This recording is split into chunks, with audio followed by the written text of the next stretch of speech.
Donc, Adrienne, c'est à mon tour de poser les questions. Yes, sir. J'aimerais bien dire je vais me gâter, mais c'est juste que c'est des questions que tu vas commencer à me connaître, là, qui sont juste différentes, qui vont dans un autre registre que le tien. Donc, je te laisse un peu la surprise. Première question. Absolument. Toi, tu m'as choisi comme invité. Oh, bonne question. Je te trouve foncièrement intéressant, unique, très authentique. Je sais que quand je vais te poser des questions, tu vas me dire ce que tu crois vraiment. Art est le seul synergologue que je connais aussi. Ça aide. Tu m'as choisi par défaut. Par défaut. Non, mais tu sais, on a bâti une relation qui est quand même assez drôle. Tu sais, on s'est vu dans des 5 à 7, puis toutes les fois, ça vraiment... On était comme un magnet, comme « Oh, OK, il y a quelqu'un qui pense différemment dans la salle. Là. » Très différemment de la plupart des gens. Fait que j'aimais justement ton côté très unique. Je sais qu'il y a juste Manuel Constant qui pense comme Manuel Constant dans la salle. Tu sais, fait que toutes les fois que tu sais, la première fois que je t'ai vu, j'ai fait « Oh, des gars comme lui, ça traîne pas les rues. » Puis je sais que des gars comme moi, ça traîne pas les rues. Mhm. Donc, on s'est mis à parler, puis je pense qu'on a... En tout cas, j'espère que de ton côté, c'est la même chose. Tout à fait. Puis c'est ça, pour moi, c'était un no-brainer que si jamais je faisais une émission comme ça ou un podcast, il fallait que tu sois invité parce que tu es une des personnes les plus intéressantes que je connais au Québec. Ça, je m'attendais pas à cette finale-là, mais moi, ce qui m'intéresse, c'est tes réponses, là, pas les miennes, là, mais je te confirme que mais ma réponse aurait été similaire. Je pense qu'on est deux. On peut être catégorisé de bébites, tu sais, d'étranges, juste parce qu'on est moins comme la norme, mettons, là, qu'on Ouais. sort de la cloche de la courbe normale. Ouais. Fait que voilà, tu sais, fait que ça mène à des discussions qui sont juste peu orthodoxes. Ouais. C'est pas qu'ils sont plus intéressantes ou c'est juste que nous, c'est ça notre intérêt. Puis en Ouais. plus, on pense pas exactement pareil. Donc, je trouve ça le fun, moi, on se confronte des fois dans nos idées en tout respect, sans Ouais, tenter ouais. de convaincre l'autre, tu sais. Ouais, Ça exact. les graines, puis... Exact. Puis je pense que c'est là qu'on en a parlé. Il me semble que tu m'avais à un moment donné envoyé un éloge quand on avait fait un live. Non, pas un live, on s'était parlé à distance.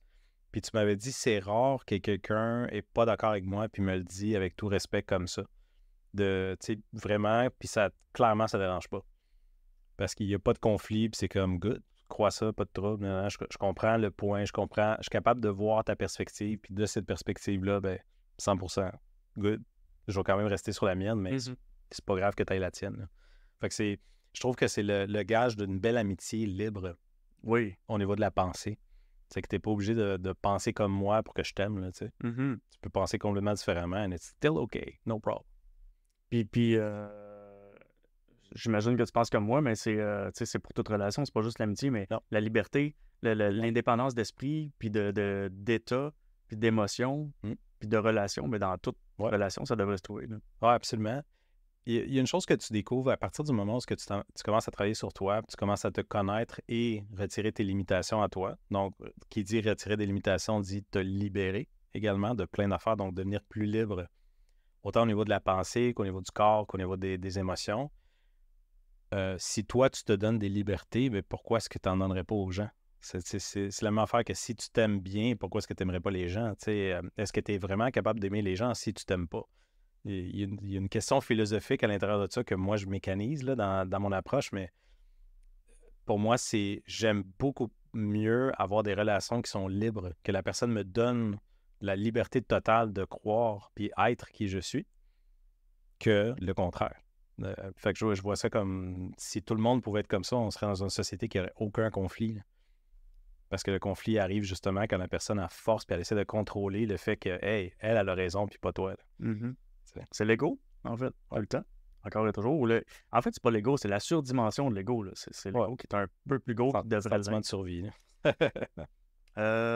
Autre question qui peut tourner proche de la précédente, mais je veux pas que tu te bases sur ce qu'on a dit avant. Juste vas-y spontanément. Qu'est-ce que tu penses que je pense de toi?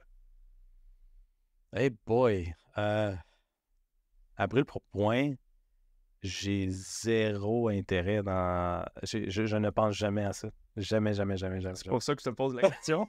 J'ai voulu. Ben, en fait, même si je voulais penser à ça, ce n'est pas d'intérêt pour moi de qu'est-ce que les gens pensent de moi. Okay. Pour vrai, là. J'ai retiré complètement cette attente-là. Justement parce que, un, j'ai aucun contrôle dessus. Deux, à chaque fois que je l'interprète, je vais toujours l'interpréter à mon avantage parce que c'est comme ça que je fonctionne maintenant. Puis 2, ben, tu sais, sérieusement, si j'avais un intérêt, mettons, j'avais un intérêt à ce qu'on fasse un partnership ou une affaire, je vais toujours vouloir manipuler d'une certaine manière. Si j'avais cette information-là ou si je voulais contrôler cette information-là, je vais m'en aller dans la manipulation automatique, puis c'est pas ça que je veux faire. Fait que je préfère beaucoup plus que la personne ait droit 100% à son interprétation de qui je suis, à 100%, sans que je fasse aucun contrôle. Puis si elle n'aime pas son interprétation, elle a le droit de simplement pas connecter avec moi. That's it. Puis le contraire aussi. Elle peut aussi penser des affaires que je ne suis pas. Ça arrive, ça. Moi, j'appelle ça le fan, being fan. Il y a des gens qui font comme « Oh my God, c'est tellement cool ce que tu fais, nan, nan. » Puis là, ils me voient, ils s'imaginent qui je suis à l'extérieur de la vie, alors que je suis pas ça du tout, là. T'sais, puis ma femme me niaise tout le temps avec ça, là, en me disant « Ah, si les gens savaient comment t'es imparfait. » On a peut-être la même sens. C'est gars, dis, voyons, non, t'es full imperfection, puis t'as beau le dire, mais un fan, c'est un fan. Il va dire, ouais, on s'en fout de tes imperfections. Je vois pas ça, c'est pas ça que je veux voir. Fait que j'ai pas ça en tête. Je trouve que c'est c'est quelque chose qui ne sert à rien pour moi. C'est concrètement, là, ça sert à rien. En fait, j'espérais pas une si bonne réponse à mon sens, là. Je m'attendais justement à ce que tu nommes des trucs, puis moi, ça m'intéresse. Ben, tu vois, c'est pour ça qu'on connecte, en fait. Yes. Off the mic, là. Là, on digue plus profondément. Oh, je mets mon masque. Ta couleur favorite? Bleu. C'est sûr que tu fais un bloopers avec ça, c'est pas une question. La première question, quand tu es obligé de poser une question, tu as 5 ans, ta couleur favorite? Bon. Il n'y a pas de... Si j'avais dit rouge, je serais fucking incohérent en ce moment. Ça marche, on était pas. Je suis habillé en bleu pour tous ceux qui le voient pas dans le podcast. Je suis habillé en bleu. De la tête aux pieds, là. Je reprends ça, là. Ça fera bloopers. Ouais, c'est bon.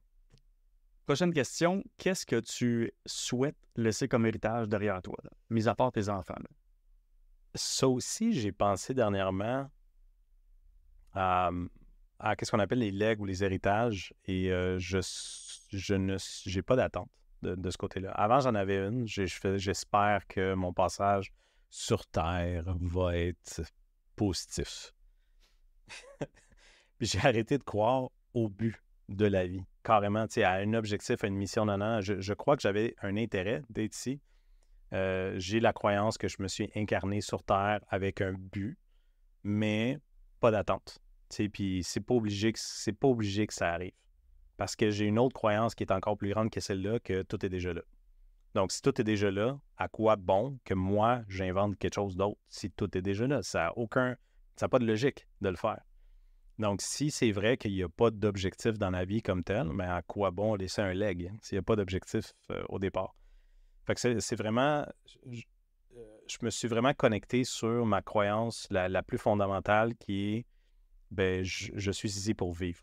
Donc, je passe à travers cette vie-là, un peu comme l'aiguille d'un disque passe à travers les patterns du vinyle. Tu sais, la toune est déjà écrite, mais la vitesse à laquelle ça va aller, puis de quel morceau on va aller, dans quel morceau on va aller, ça c'est... J'essaie de naviguer à l'intérieur de ça, mais j'ai plus tant d'attente que ça. Je suis vraiment libéré de ces fardeaux-là qui stressent et qui bloquent la plupart des gens. C'est ce qui m'a permis d'ailleurs de me libérer. Mais ça, c'est mon point. J'ai poussé ça au maximum de la machine. Là. Puis, tu vois, mon intérêt là-dessus, c'est d'aller à cet endroit-là me permet de voir la vie avec une perspective beaucoup plus vaste qui me permet d'aider beaucoup plus de gens qui sont dans des perspectives très serrées, très basées sur peu de croyances, ou des traumas, ou des affaires qui sont très, très lourdes. Je sais pas si tu comprends ce que je veux dire. Ben, j'essaie, oui. OK. Mais je pense comprendre, c'est ça que je voulais dire. Ça fait que non, j'ai pas... j'ai plus d'intérêt avec ça. Puis c'est assez nouveau, là. Je te parle dans la dernière année où est-ce que plus que je me libère, moins que je veux laisser quelque chose derrière. Puis je t'avoue qu'il y a une phrase d'Alex Hormozy qui avait dit « Les gens finissent par t'oublier. Mm-hmm. » C'est factuellement, là, oui. Voici comment ça marche. On va péter ta ballonne tout de suite, là. Nomme-moi ton chanteur préféré qui est décédé. Michael Jackson, mettons, ou peu importe. Tina Turner, peu importe c'est qui. Tu y pensais tous les jours? Non. Pourtant, c'était fameux, c'était populaire, c'était comme 20 fois 1000, 1 million de fois plus populaire que toi, puis on n'y pense pas. Et c'est pourquoi on penserait à toi? C'est pas plus populaire. C'est comme, oui, le monde vont te manquer. Le monde vont... ils vont penser à toi un peu, à un moment donné, une couple de semaines, une couple de mois, une couple d'années. Puis éventuellement, ils vont passer à autre chose. Tes enfants, c'est la même chose. Puis là, les enfants vont avoir des enfants, puis les enfants, puis les autres aussi, ils vont mourir. Fait que c'est une question de temps que les gens qui t'aimaient vont mourir aussi. Donc, puis dans un court laps de temps, dans le big scheme of the earth, là, tu sais. Fait que, mettons, je pensais déjà à mes enfants. Peut-être que mes enfants vont être dans la génération qui vont vivre 200 ans. Mais oui, mais je pense pas qu'ils vont penser à moi pendant un autre 100 ans après. Je pense qu'ils vont passer juste à autre chose, puis ça va être terminé, puis... J'ai aussi la croyance de la réincarnation, fait que ça me... OK, ouais. C'est ça. Ça change la donne. Ça change la donne également. Fait que je me dis, no big deal. OK. C'est intéressant. C'est intéressant, puis ça m'amène en fait à une question qui découle de ça. Si tu avais un seul mot pour décrire toute ta vie, de toute ta vie au complet, là, jusqu'à maintenant, là, un seul mot. Tu n'as pas le droit à une phrase. Là, C'est tellement facile, tes questions.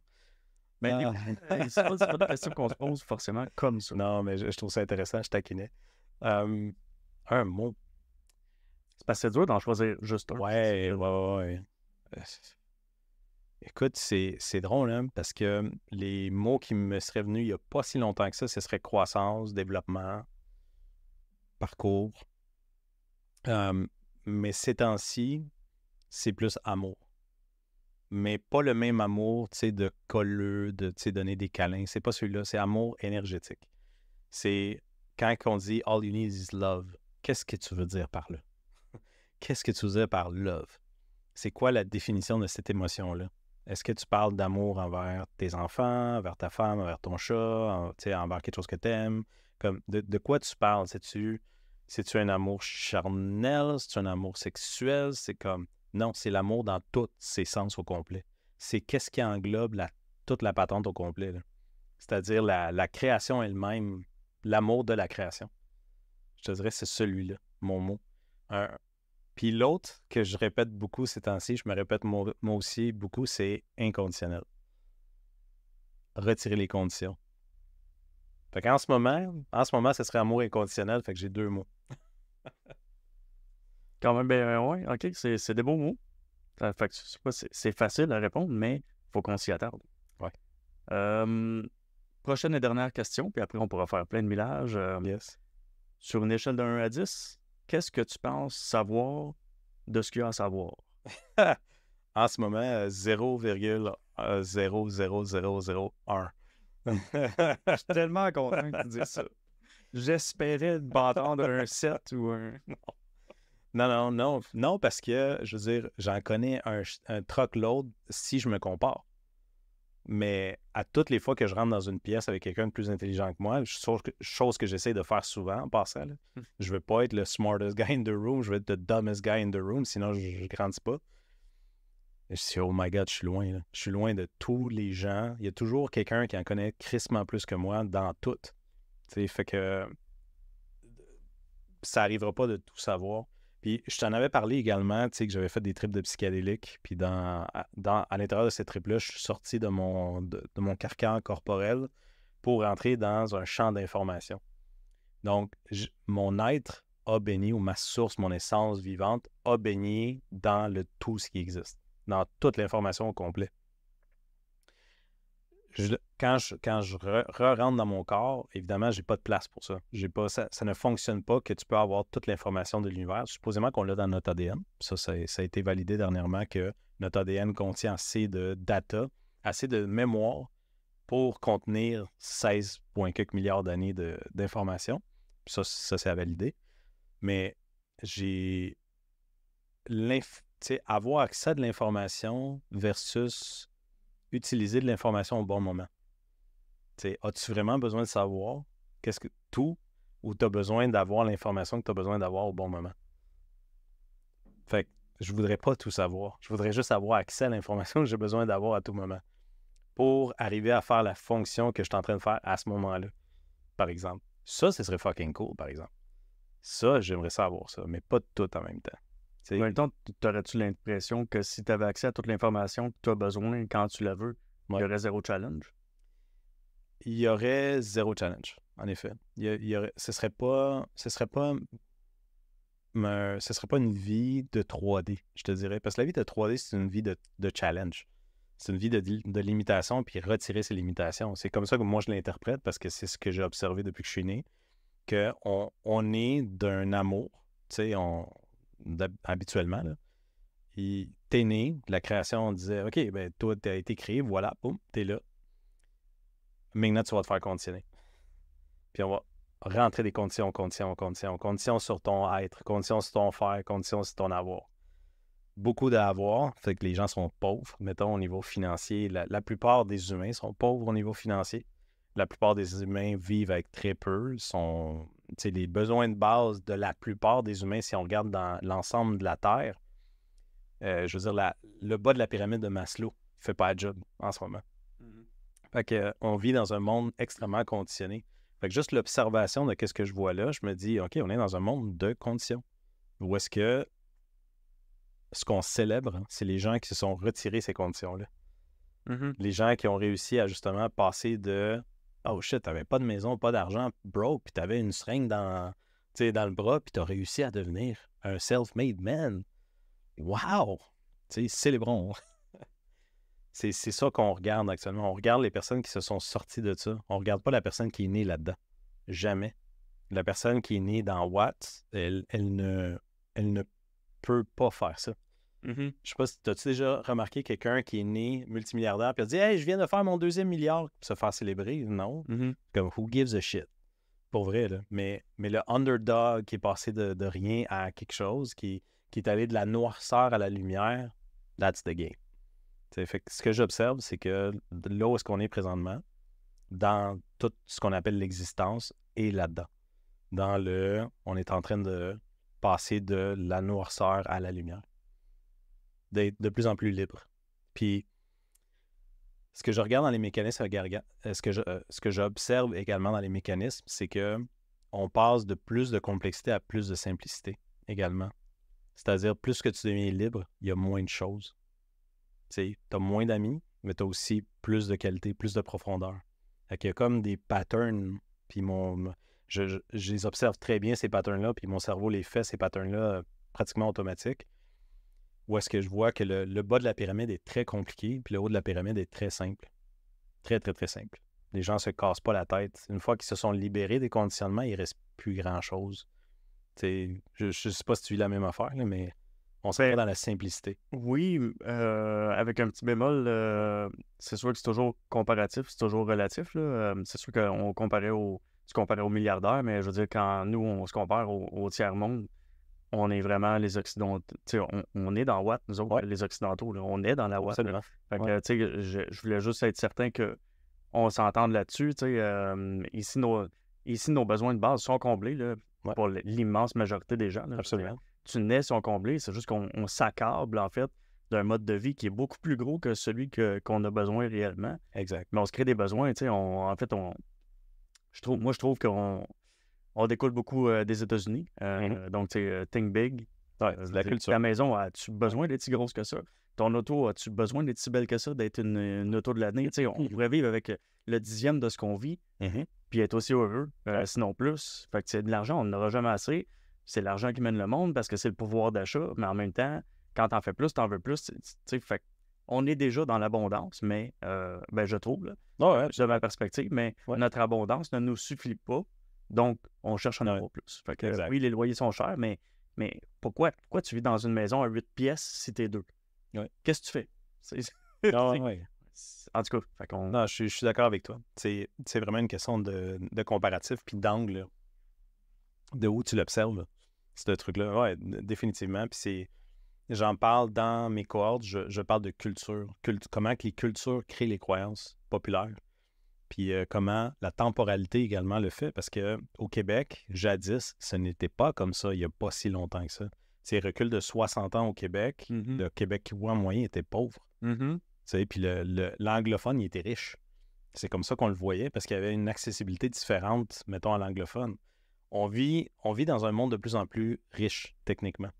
On s'en va dans plus, constamment plus, mais les gens ont tendance à se comparer plus qu'avant, donc ils se sentent plus pauvres. Tout à fait. Mais factuellement, c'est pas ça qui est en train d'arriver. Si tu regardes toutes les stats de Oxfam, de UNICEF, de l'ONU, tout est en train d'augmenter. Tout le monde est en train de s'enrichir en ce moment.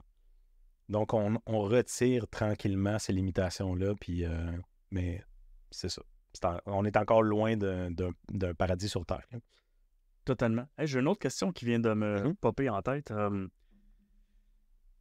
Qu'est-ce que tu trouves qui fonctionne le plus mal de façon globale dans le coaching en général? Donc, qu'est-ce qui fonctionne le plus mal? Oui. Qu'est-ce qu'il y a un bobo à retirer là, des pratiques dans le coaching ou de la structure ou des instituts, peu importe, là, dans l'industrie, puis dans la pratique du coaching, qu'est-ce que tu remarques qui, globalement, pourrait puis devrait être retiré? La plus facile, le coach qui essaye de se coacher avec ses clients.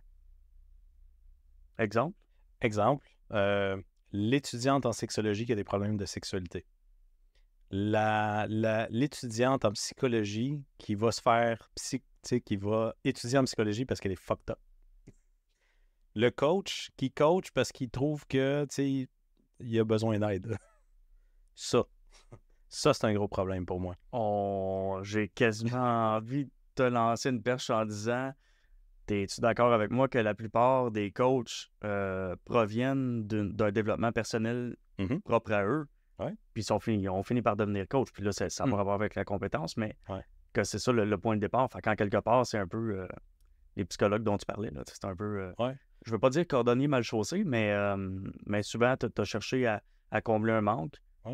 Puis c'est une extension de... Je trouve que des fois, ils se lancent très rapidement. Ils se lancent trop rapidement dans l'aide. Les gens ne se rendent pas compte à quel point tu peux faire du dommage sur quelqu'un quand toi, tu n'es pas l'exemple du produit fini. Encore. C'est le nombre de coachs qui manquent d'authenticité, d'intégrité, puis qui ne se connaissent pas eux-mêmes. J'allais dire de connaissance de soi. Ouais. Il y a, de know thyself, it's not a fucking joke. Pour moi, c'est le prérequis numéro 1 d'un coach. À quel point tu te connais? Quand tu te connais à un point tel où ce que tu dis, OK, là, je me connais plus que 99% des gens, OK, tu es peut-être prêt. Tu n'es peut-être pas obligé d'être à 100%, mais il faut que tu sois vraiment très élevé là-dedans. Là. C'est un point où ce que tu dis, OK, les petits détails, c'est des affaires quasiment que tu ne vois pas, que tu te fais encore coacher. Puis mon deuxième point, c'est justement, le coach qui ne se connaît pas soi-même, c'est grave. Le coach qui arrête de se faire coacher, c'est le deuxième point le plus grave. Tu comprends? Parce que jamais tu vas avoir assez de coaching. Jamais, jamais, jamais. Tu vas toujours être dans une croissance. Si tu veux aider du monde, ça veut dire que tu vas toujours voir du monde qui ont des points que toi, tu n'as pas vus. Donc, il faut que tu sois prêt pour ces gens-là. Ce qui veut dire qu'il faut que c'est à l'infini. Si tu as emprunté ce chemin-là, je crois qu'il faut que tu ailles all the way. Vraiment. Là. Puis ça ne s'arrête jamais. Un peu comme quelqu'un qui a dit, moi, je vais être un pratiquant d'art martial. Quand est-ce que tu arrêtes? Quand je meurs. Je vais aller jusqu'au bout de ma capacité. Exact. La ceinture noire n'est pas la maîtrise absolue. La ceinture noire, c'est le toolbox. T'es comme, on t'a donné tes outils, va commencer. Maîtrise relative. Moi, je me suis fait dire ça en passant quand j'ai eu ma ceinture noire. Fait que, 5 ans d'entraînement, je finis mon examen de ceinture noire. I made it! Là, il dit, all right, là, tu peux commencer. 5 ans. Là, j'étais comme, c'est pas une fin. C'est le début, man. Et là, tu peux commencer. Là, tu comprends c'est quoi les techniques, tu as le toolbox, yes. Et, tu viens de graduer du début. Là, tu peux commencer pour vrai. Avant ça, c'était juste comme pour voir si tu allais commencer. As-tu continué? J'ai pas continué, mais pour plein d'autres raisons. Oui, je comprends. C'est ça fait. En fait, je m'attendais pas à ce que tu aies continué parce que c'est vraiment un parcours très difficile. Là, mais je comprends. Yes. Prochaine question. Vas-y. As-tu des regrets? Question facile là, qu'on se fait souvent poser, mais quand même. Non. Non. J'ai également arrêté de croire qu'on faisait des erreurs dans la vie. Peux-tu développer là-dessus? Oui, absolument. des erreurs, pour moi, souvent, c'est très, très utilisé trop facilement, ces erreurs-là. Puis je trouve que c'est très punitif par rapport à la croissance, puis l'apprentissage, puis le développement de quelqu'un. On dit, j'ai fait une erreur. Non, tu n'as pas fait une erreur, tu as fait une expérience, puis est-ce qu'il y avait un résultat négatif ou positif là-dedans? Qu'est-ce que tu as appris? Parce que c'est sûr que tu as appris quelque chose. Fait qu'il y a toujours un gain à faire une erreur comme telle. Fait que c'est pas vraiment une erreur. Une erreur serait que tu t'es pas écouté. Tu savais que c'est pas ça que tu voulais faire, tu l'as fait pareil, puis tu savais que le résultat allait être ça, puis t'es allé contre toi, finalement. Ça, je dirais que c'est une erreur. C'est à peu près la seule qualification. Puis tu vois, j'ai pas fait ça souvent dans ma vie, nécessairement, d'aller contre moi ou de faire des gestes qui allaient me punir, dans le fond, en disant, OK, je vais faire ça, puis je vais me péter à la gueule, puis c'est correct. T'sais, non, je me déteste pas à ce point-là. Là. Okay. Ça, je qualifierais ça d'erreur. Des regrets comme tels, non. Non, puis honnêtement, je coacherais quelqu'un à dire, ben pourquoi est-ce que tu en aurais? Ce serait quoi le but? Parce que dans le fond, pour que tu puisses définir ça comme étant un regret, il faudrait que tu le maintiennes en regret toute ta vie. Mm-hmm. Tu comprends? Puis moi, je dis aux gens, est-ce que tu veux le maintenir en regret toute ta vie? Ils me disent non. Bon, ben, c'est terminé. On va redéfinir la patente, puis on va l'été. Tu comprends? Fait que déjà là, ça marche pas.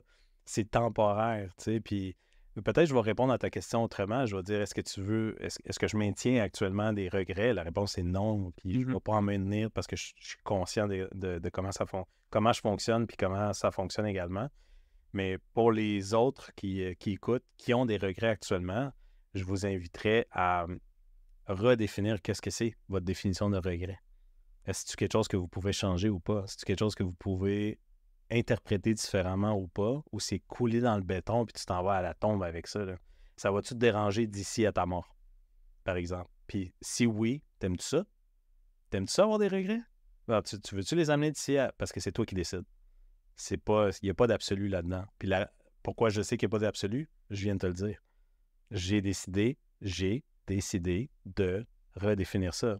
Donc, si moi, je peux décider de faire ça, toi aussi, tu peux faire ça. Tu as le même pouvoir de réinterprétation puis redéfinition. Si je te suis, dans le fond, le concept de regret serait relié pas mal à une posture ou une attitude de victimisation ou de culpabilisation, d'autoculpabilisation. Ouais, tu flagelles. C'est ça. That's it. C'est juste une flagellation. All right. J'ai le même thinking. Excellent. Manu, merci d'avoir participé au podcast Coach to Coach. C'était un plaisir de te recevoir. Puis à tous, si jamais vous voulez voir le contenu de Manu Constant, allez voir le site de Manuel Constant. Oui, ou Synergo. Excellent. Mais oui, tu as raison, sur les réseaux sociaux, Manuel Constant partout, là, j'ai retiré plus Synergo. There you go. Merci tout le monde. Salut.